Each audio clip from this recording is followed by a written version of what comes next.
What's going on, Emily? How are you today, Joe? All right. We have 6 mixed containers and 6 lion's mane. Oh my God, they're beautiful.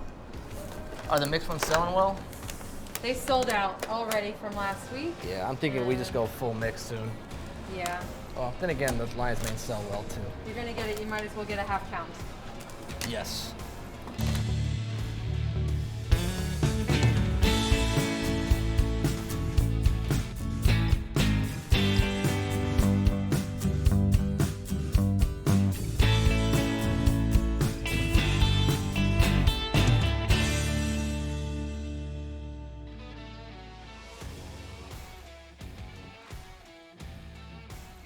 Shannon, people talk about farm to store, and by that they mean product is grown on the farm and then it's trucked to the store, and there's no stops in between. Correct. Literally, your store is part of your farm. Yes. It's all right here. Farm is in downtown St. Petersburg, Florida. Yes, we're growing about 48 acres on a 1/3 acre lot in downtown St. Pete. Not in the suburbs, not at Nope, the not in edge the of town. suburbs. Literally, we're a block off Central Avenue. Correct, yes. We're in the heart of everything here in the Warehouse Arts District. The thought of scalability and affordability and the ability to produce food and grow food right on site in an urban area for scale. an urban audience to scale. Yep. And you can scale it up, you can service stores, and you can go nationwide. Yes. But at the same time, your origin point and your first point was to take care of city people with a city farm. Yes. What made you think that was a good idea? Oh, Where my did that goodness. happen? When did Well, it kind of started out of a hobby. It was a bit of an aha moment. We started tinkering in late 2015. We converted our garage into a grow space. We tinkered there for a little bit. What made you do that in the first place? I started to recognize all of the challenges that we had with agriculture here in Florida. Sandy soil, we lack the winter season, high saline water sources, Subtropical subtropical climate, humidity. pests, the whole 9 yards. You know, one tropical storm and there goes your crop. So moved into hydroponics. I'm an electrical engineer from background, Okay. and I used to work for a large utility company working on sustainable energy projects. So I married the two. I converted my garage into a grow space, and it took on a life of its own after that. We started to produce a huge amount of food in a very small space. Wanted to look at a larger space, but we couldn't afford a warehouse. We were self-funded, so we bought a shipping container. And pretty much the rest is history. Wait a minute. Now this is kind of shipping container? That kind of shipping container. We use your standard 40-foot high cubes, so they're a little bit taller at 9.5 feet, and we use what's called a reefer container. So these are the containers that are shipping like frozen So that's fish. refrigerated is reefer. Yes. So frozen products across the ocean. So we take those and we started refurbishing those into hydroponic farms. So that is, to me, the perfect example. I think some people might look at this and go, well, that's not the same as farming in the dirt in the country. Well, it's not, but it is. It's still all about stewardship. It's all about sustainability. It's all about making the most of your resources and looking at something that might be seen as disposable, like a shipping container, and saying, no, that's not a shipping container, that's a farm. So we're not going to replace soil Sure. farms. We're focused on leafy green products, flowers, herbs, microgreens, mushrooms, and someday hemp and cannabis. That's what we're working on. But what we're able to do that soil farms can't do is we can farm a tremendous amount of product. Each shipping container is 2 to 3 tons of leafy greens a year in the equivalent of 3 parking spots. So when you talk about, you know, our mission is to bring production to Sure. the point of consumption, we really are, you know, walking the walk on that one. Let's go look at some of this stuff. What do you think? Absolutely. Can't Awesome. wait. Let's do Thank it. you. Let's do it. Welcome to Brook Street Farms. This is one of our Thrive containers.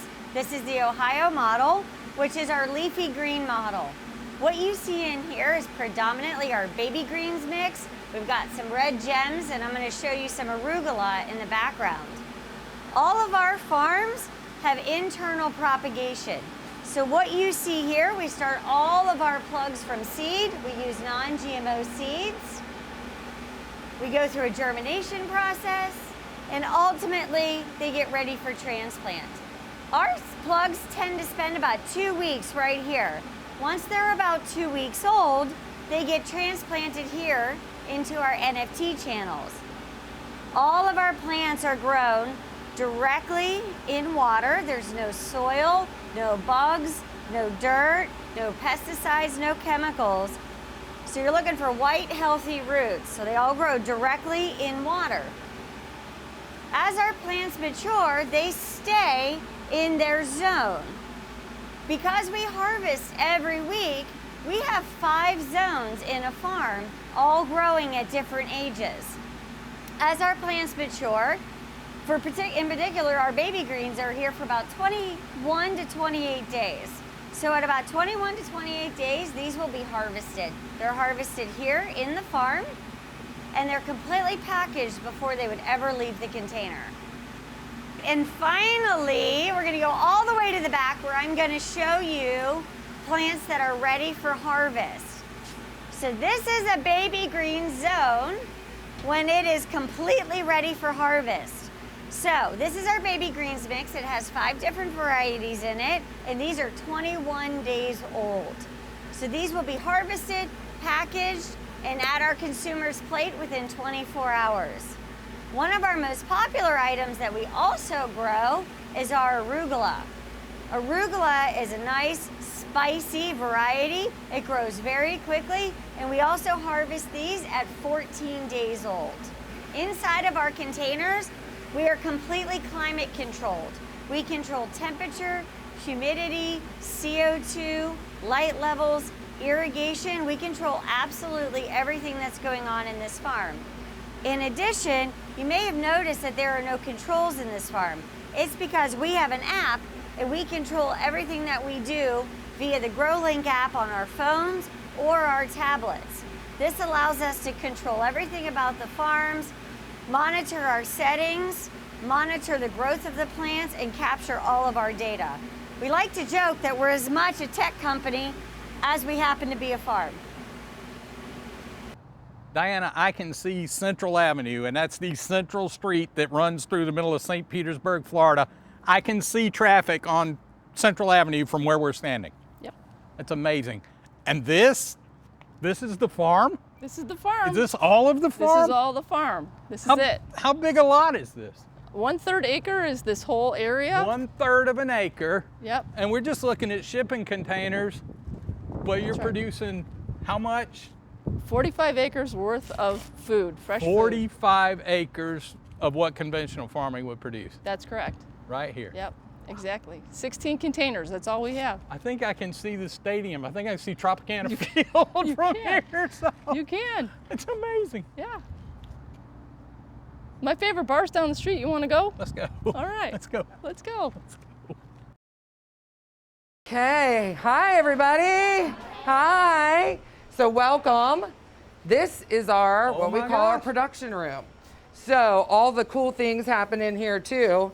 So 100 feet from the farm, Yes. here we are, literally just minutes later.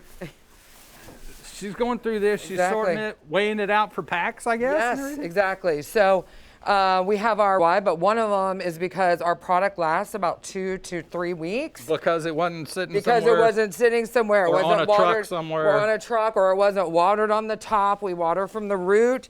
There's no dirt. There's no soil. So this is great for our restaurant partners, and they order in bulk, and then they'll put these bags right into their refrigerators, and that lettuce, arugula is what this is, will stay good for about 2.5 to 3 weeks.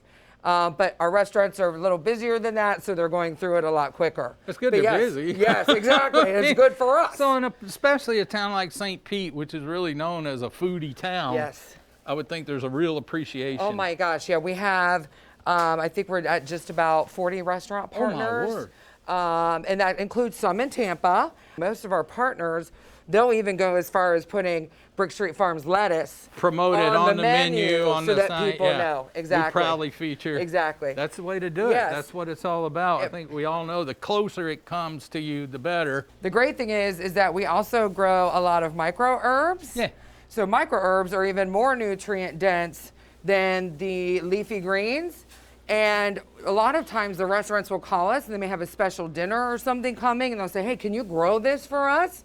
And we'll say, yes, we'll try it.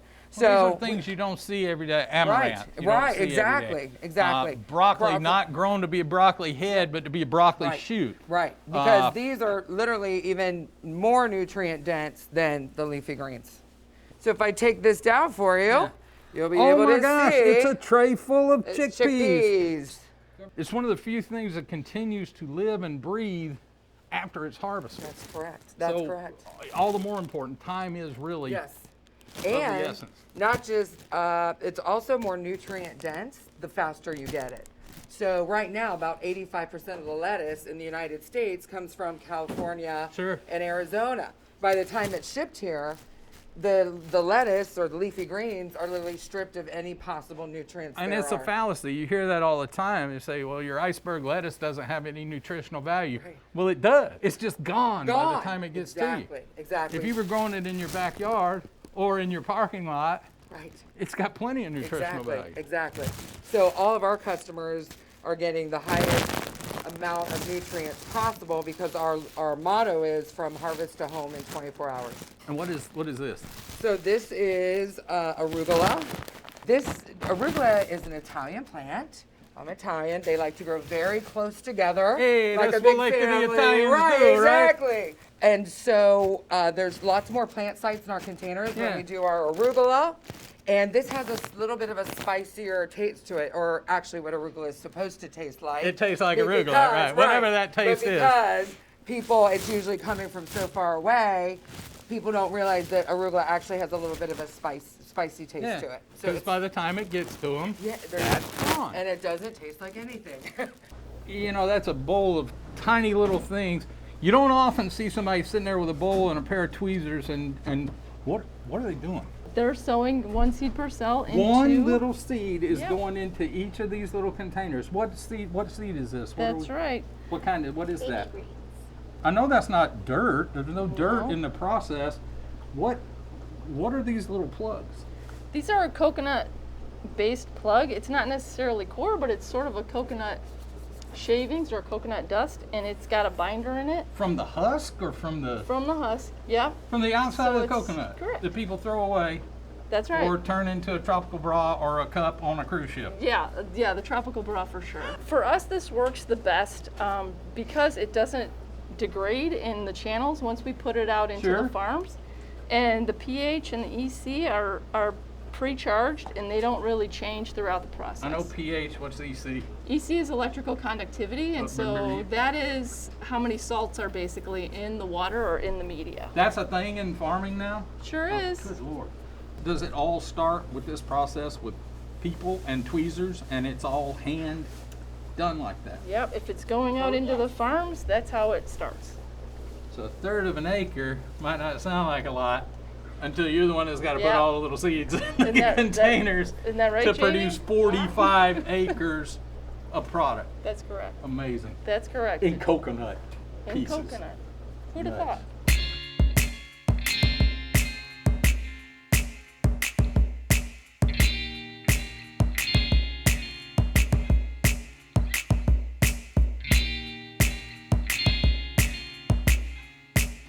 Diana, I talked to a lot of horticulturists.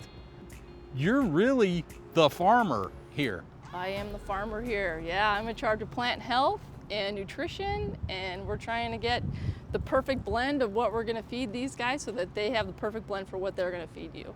My background is in horticulture, so I got into horticulture because my mother is a farmer. She grew up as a farmer. So you've got dirt roots. I have dirt roots. I've always had dirt under my nails. You know, every crop, every climate, everywhere you go has different challenges, and you know, farmers have to adapt and adjust as they go. And even now, as climates are changing, without even a farm moving, people are having to change some of their approaches in some locations.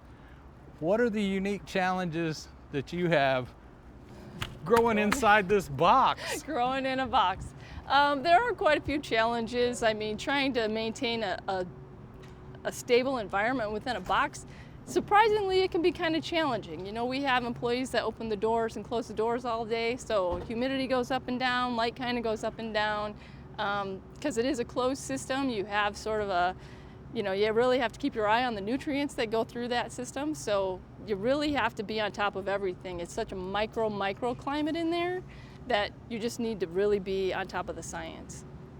So that's the biggest thing. And beyond that, do you find it easier or more difficult to produce food in this kind of controlled environment? I think, personally, I think it's easier. I think you can do so much more in a day with what we're doing here than if I were on a farm. I would be on a tractor all day long trying to keep control of my crops and see how they're doing. And in here, I could just hop in a farm, hop out of a farm, and see how it's doing. A scale for sure. Awesome. It's so much easier here. It's so much more controlled here. I mean, it's limitless what we can do and how we can manipulate environments to get things to grow just perfectly and beautifully. And this is never going to replace dirt farming, and it's not intended to, and it's not trying to, but it certainly is a supplement and a complement That's to right. traditional farming. Absolutely.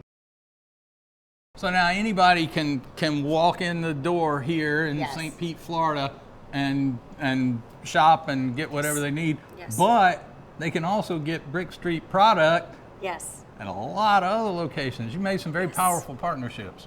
Yes, we've been working on that from the beginning. You know, we always wanted to try to get our product in as many hands as possible to have the greatest reach possible.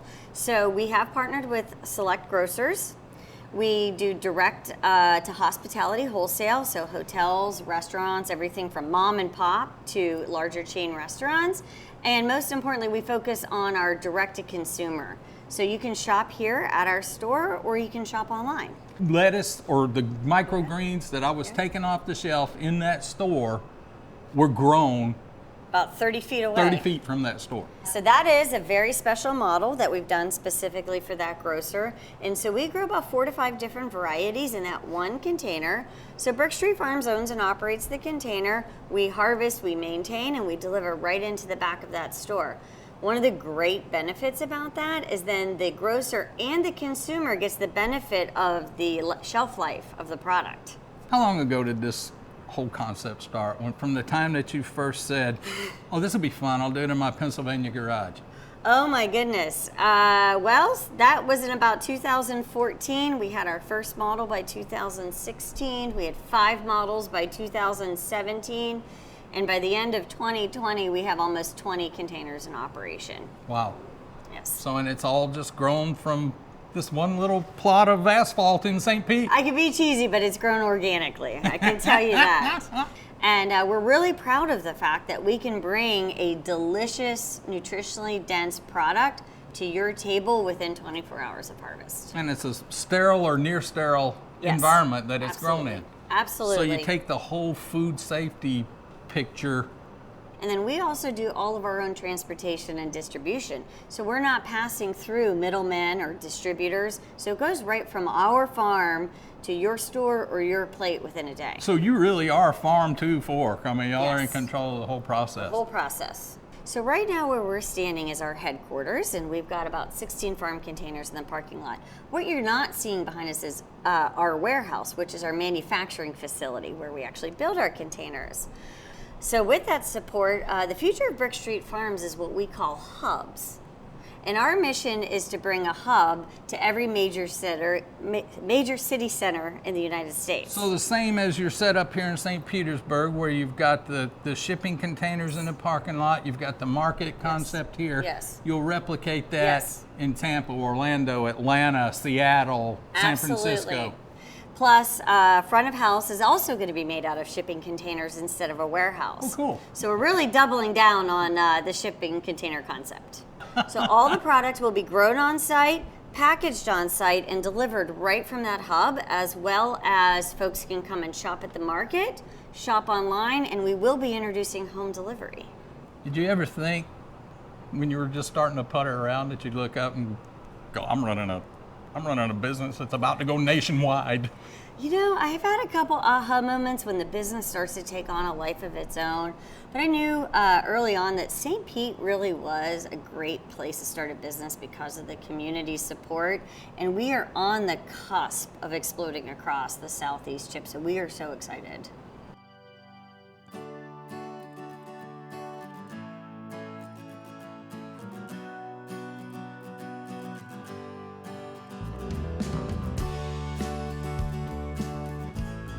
You almost certainly ate something today that was grown in dirt. Increasingly, odds are you also ate something that was grown in a box or a shipping container or in somebody's garage. It's all part of the amazing, vast, diverse system that keeps us all fit out here where the food comes from.